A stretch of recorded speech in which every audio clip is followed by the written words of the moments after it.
remember a time when you were silenced by something wondrous? A movie, a story, a song, something you've seen and experienced. Something that just stops you in your tracks. Something that maybe it's very emotional and gives you a lump in your throat, brings tears to your eyes. Maybe it's something that just fills you with awe and wonder. Or something that challenges or confronts you, the way you see the world and people or a person or belief systems or whatever it is. I've experienced this many times. I particularly see it in the stories I read of Jesus, where he says things and does things that turn my world upside down and inside out and confront me and challenge me and also open up new possibilities as I look and wow. But also in other ways, when I'm walking along the creek or past gardens and I see flowers or trees or birds or look up and there's something wondrous in the sky or whatever it is, and I'm filled with awe, a sunset, sunrise. Sometimes it's the stories that I read or see in movies or listen to. And sometimes it comes in the least obvious or expected ways. A few weeks ago I was just sat down, I was tired, wanted to rest for a few minutes. And I was just flicking through social media, YouTube or Facebook or something. Amongst the plethora of posts, the sublime to the ridiculous, this one short film sort of kind of grabbed me. I was a bit confused what was happening. This man frantically, desperately running around trying to borrow a person's phone, and I'm wondering what's going to happen. And no one would give him their phone, afraid that he'd pinch it.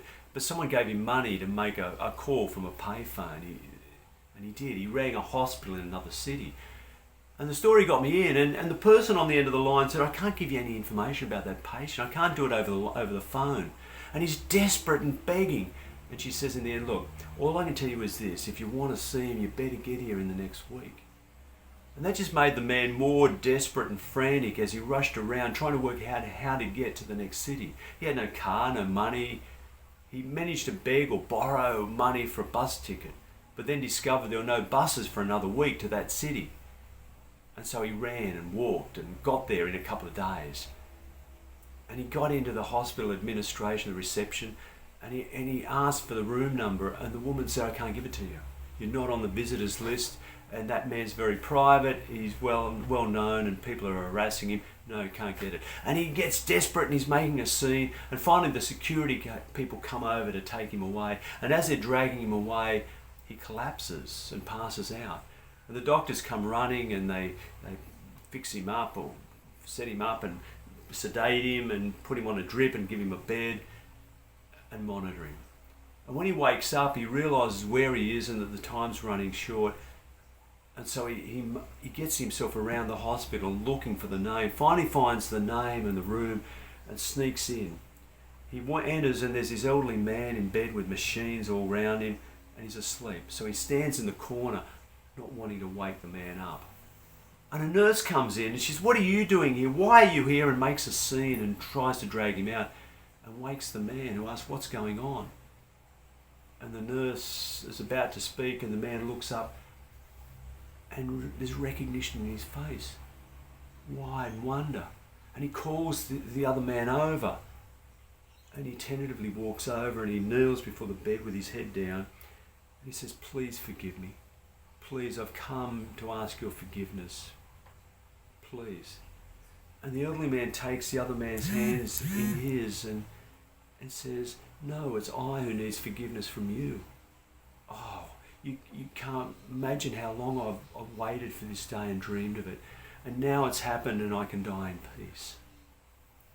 It's father and son and they've been reunited. They've been estranged for 20 years. After the son had lost his way and got into bad things and said things and the father said things back, then they were taken the wrong way and the boy thought he didn't want him around anymore and he left. And they both wanted this reconciliation. And the boy knew, the son knew, he was desperate. He needed to be reconciled with his father before his father died. The only way he could have peace was to make peace with his father.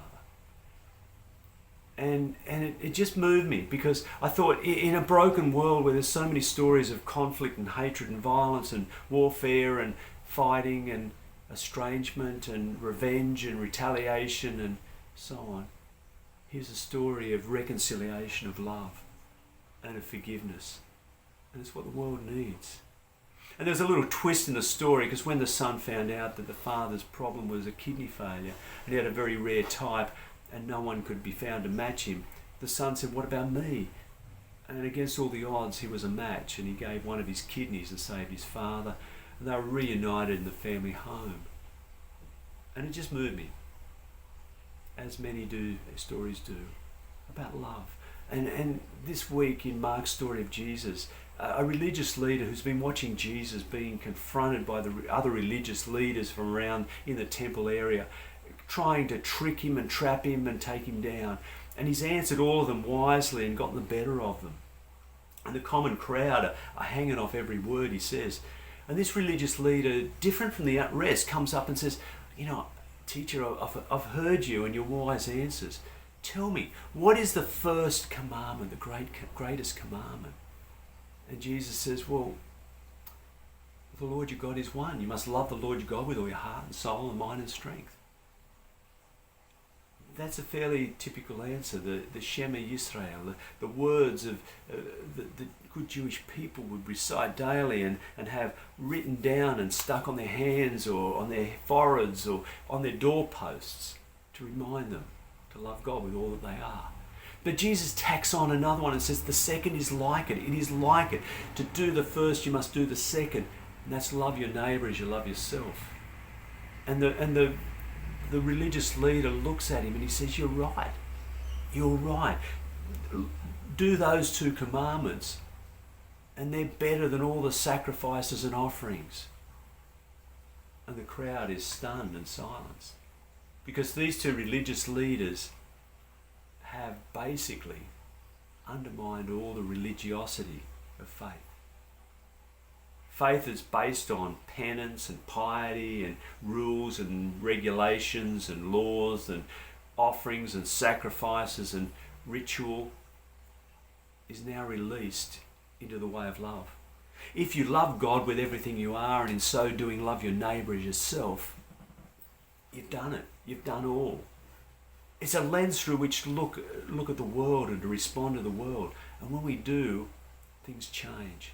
Imagine a world where the lens we look through is love. Not revenge or hatred or conflict or violence or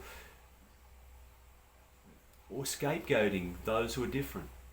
Instead of looking for the person or the mob who are different, who we can scapegoat and blame and put all of our anger onto or our fear, we look at the world through love and respond through love and justice and hope and peace and reconciliation like father and son. And there's a lovely story this week from the ancient Jewish books of Ruth.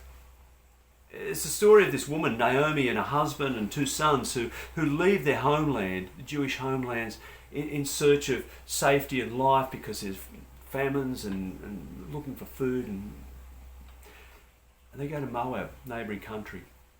They settle there, and the two sons take local girls as wives. And they're happy, a family.